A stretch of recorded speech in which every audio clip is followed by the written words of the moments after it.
चलिए सुनिए, हीरोन्स का फार्मूला हम आपको पढ़ाए थे नहीं, हीरोन्स का फार्मूला हम आपको बताया था कि सबसे पहले किसी भी त्रिभुज की अर्ध परिमिति निकालते हैं, यानी सेमी पेरीमीटर एस बराबर A plus B plus C बटा 2 निकालते हैं। उसके बाद हम लगाते हैं Heron's formula, area is equal to root under S into S minus A S minus B S minus C लगाते हैं। ये फॉर्मूला इसलिए बनाया गया था कि किसी भी ऐसी त्रिभुज में कम से कम कितनी भुजा चाहिए? 3 भुजा। क्या 2 भुजा से त्रिभुज बनेगा क्या? इम्पॉसिबल, बन ही नहीं सकता। 3 भुजा चाहिए। तो पता किया गया कि अगर 2 भुजा सेम है यानी समद्विबाहु त्रिभुज, तो इसका फॉर्मूला होता है area is equal to B बटा 4 root under 4a square minus B square. यह फॉर्मूला है। अगर तीनों भुजा बराबर हो, ठीक है, इसको बोलते हैं इक्विलैटरल ट्रायंगल, समबाहु त्रिभुज जिसकी तीनों भुजाएं बराबर हो। इसके लिए फॉर्मूला है, क्या फॉर्मूला है? रूट 3 बटा 4 इंटू ए स्क्वायर, यानी भुजा स्क्वायर, है ना। लेकिन जिसकी तीनों भुजाएं अलग अलग हो तब कौन सा लगाएंगे? विषम बाहु जिसको बोलते हैं, जिसकी तीनों भुजाएं अलग अलग हो, उसी के लिए हीरोन्स फार्मूला यूज किया गया था।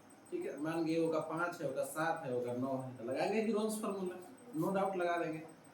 अब आगे समझते हैं, क्षेत्रमिति में 9 का पहला ही चैप्टर में आता है घन और घनाभ के बारे में। आपको हम घन घनाभ पहले पढ़ाए थे, लेकिन आप भूल गए होंगे। देखिए, घन घनाभ का फार्मूला क्या होता है पहले सबसे पहले आप एक घन जैसे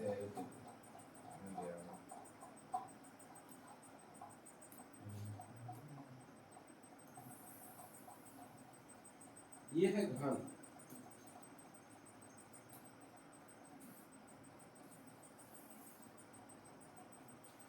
घन का आयतन, घन का क्षेत्रफल। घन का क्या एक ही क्षेत्रफल होता है?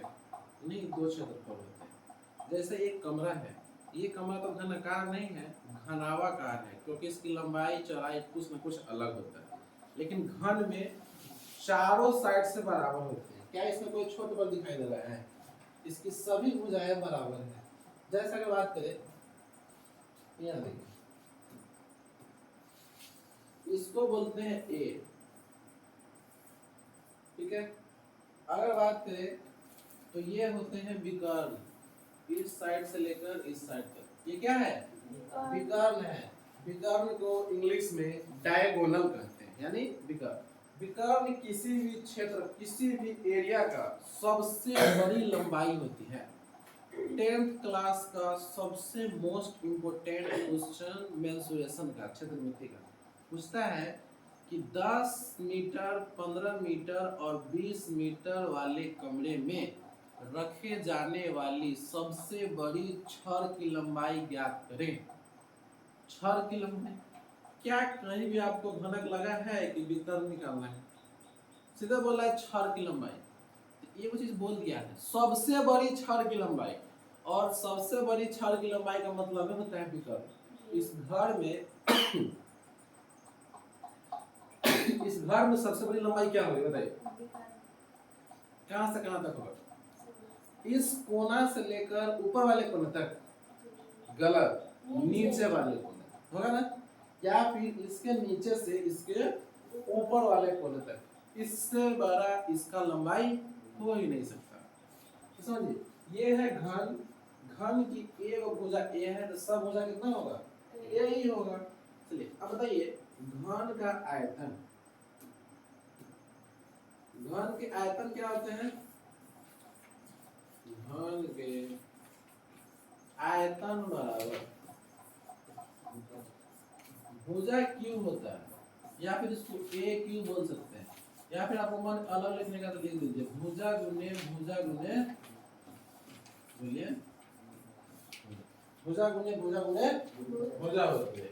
अब समझिए, अब मान गए घन का आयतन ये है, तो घन का संपूर्ण पृष्ठ क्या होगा? घन के संपूर्ण पृष्ठीय क्षेत्रफल, घन के संपूर्ण पृष्ठीय क्षेत्रफल होता है 6 गुने भुजा स्क्वायर। हम आपको जल्दी जल्दी से लिखा रहे हैं कि पहले से ही सब पढ़ा दिए थे, पहले से आपको बता चुके हैं सतह कितने होते हैं, कोण कितने होते हैं, भुजा कितने होते हैं, ये सब इसलिए नहीं लिख रहे हैं, डायरेक्ट फॉर्मूला लिख रहे हैं। घन के संपूर्ण पृष्ठीय क्षेत्रफल 6 गुने भुजा स्क्वायर। घन के वक्र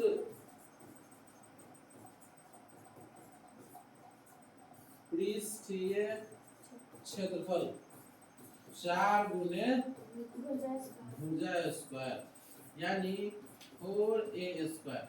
यही वो फॉर्मूला है। आगे आपको बताएंगे चारों दीवारों का क्षेत्रफल लगाते हैं तो 4a स्क्वायर। आप बोलेंगे कि संपूर्ण निकालिए, जैसे बताया आपको बताया 6 गुना भुजा स्क्वायर का मतलब क्या होगा। पहली बात तो ये चारों दीवार हो गए चारों साइड से, और 6 गुना भुजा स्क्वायर का मतलब हो गया कि इसका नीचे वाला भी ग्राउंड फ्लोर भी और रूफ वाला छत वाला भी लेना है।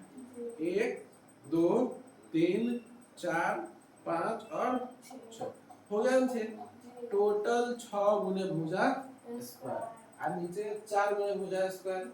जब ये बोलेंगे 4 गुने भुजा स्क्वायर इसका मतलब है छत को और नीचे वाले को छोड़ देना, सिर्फ किसका निकालना है, चारों दीवारों का क्षेत्रफल निकालना है। और आपको पता है कि चारों सतह बराबर होगा क्योंकि ये घन है, घनाभ तो है नहीं, तो 4 गुने भुजा स्क्वायर। अब आगे समझिए घन के विकर्ण,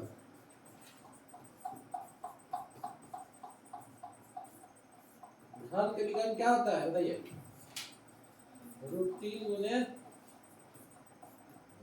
क्या होते हैं, √3 गुने भुजा यानी √3 इंटू a।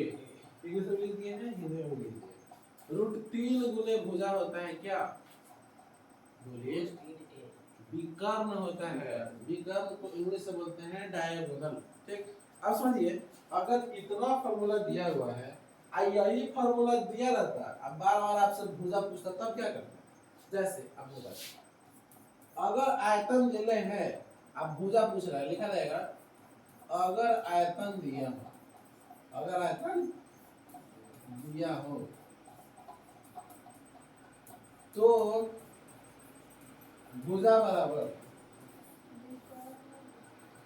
क्यूब रूट आयतन, क्या होगा, क्यूब रूट आयतन।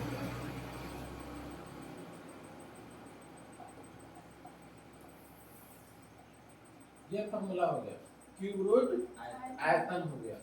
भुजा बराबर क्यूब रूट आयतन। जैसे बोलेंगे एक घन की आयतन 125 सेंटीमीटर क्यूब है तो उसका भुजा क्या होगा, है ना, पूछ देना आयतन दे रहे हैं ना। हम बोले हैं कि आयतन अगर भी का मान कितना है 125 सेंटीमीटर क्यूब है, इसीलिए भुजा बराबर, तो कैसे निकालेंगे, सबसे लगाएंगे क्यूब रूट आयतन, लिखा है ना, फार्मूला ना बहुत बड़ा ना, क्यूब रूट आयतन। क्यूब रूट का मतलब होता है कि जब तक 3 गो का जोड़ा नहीं मिलेगा तब तक बाहर नहीं निकलेगा। 125 को इसमें लिख देंगे, 125 को लिख सकते हैं 5 गुने 5 गुने 5, क्या वो 5 है, देखो 5 बाहर आना गया, इसका मतलब भुजा कितना होगा 5 होगा। जब आपको आयतन निकालने का मन होगा तो 5 गुने 5 गुने 5 करिएगा। आयतन वाला फार्मूला क्या होता है, भुजा गुने भुजा गुने भुजा, या फिर भुजा क्यूब स्क्वायर हो छे क्यूब होता है, तो कितना हो गया 5 आ जाएगा। और उसके बाद क्यूब करिएगा तो 125 आ जाएगा। अब समझिए ये फार्मूला हम आगे फिर से आपको क्वेश्चन देंगे। दूसरा देखिए, ये तो आयतन दिया रहेगा तब ना, अगर मान के संपूर्ण क्षेत्रफल दिया रहेगा तब, अगर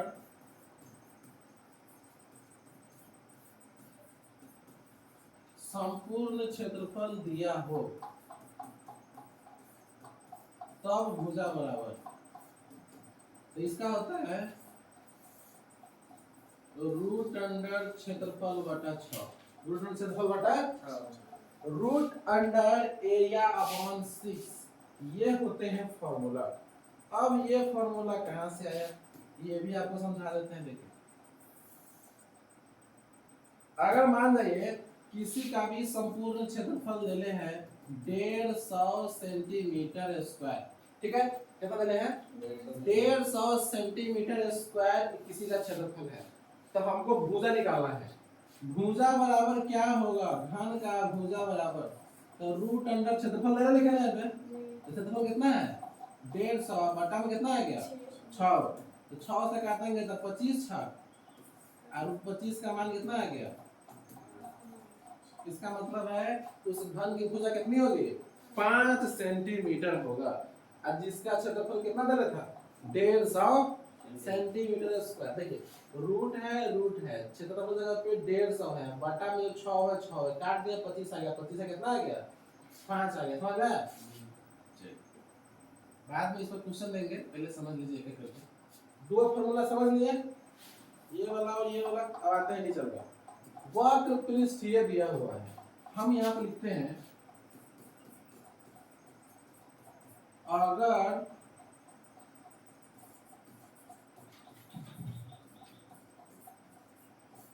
वक्र पृष्ठीय क्षेत्रफल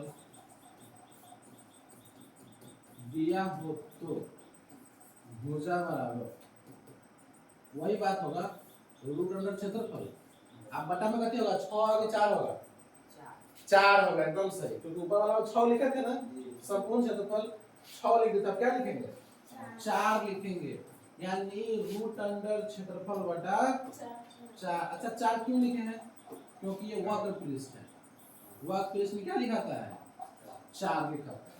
अब इसमें मान के क्वेश्चन दिया रहेगा कैसे, मान गए कि दिया हुआ है किसी का वक्र पृष्ठ का क्षेत्रफल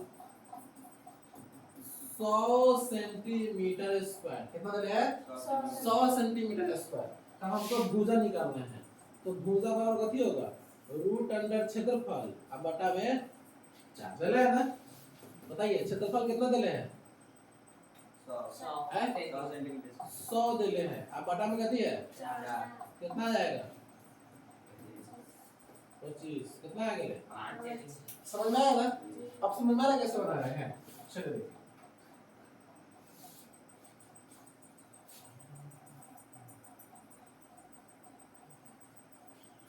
चलिए अब लास्ट फॉर्मूला को बच गए,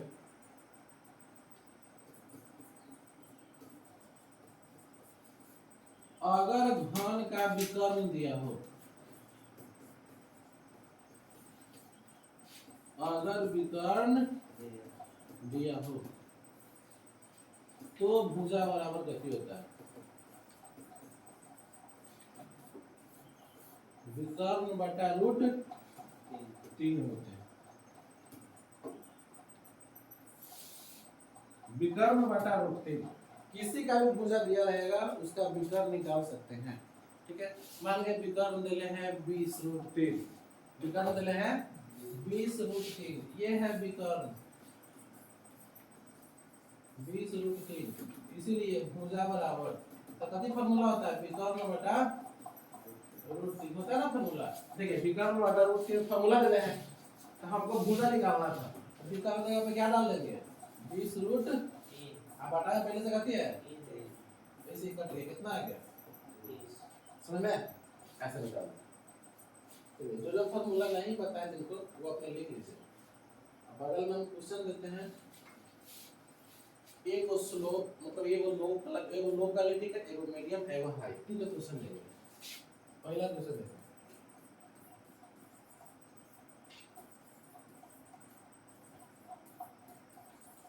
एक घन की भुजा 12 सेंटीमीटर है, तो उसका आयतन क्षेत्रफल तथा विकर्ण ज्ञात करें।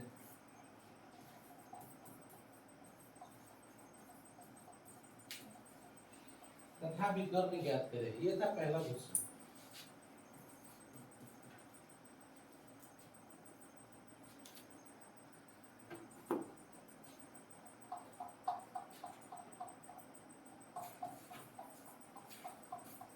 एक घन का विकर्ण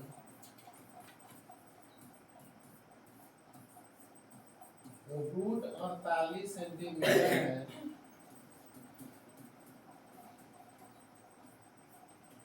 तो उसका आयतन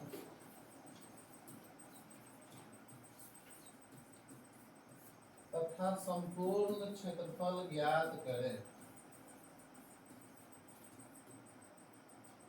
चलिए दो क्वेश्चन है। एक में है एक घन का विकर्ण 48 है, रूट 48 रूट 48 सेंटीमीटर है तो उसका आयतन और संपूर्ण क्षेत्रफल ज्ञात करिए। पहले लिख लीजिए तब घना पर आता है।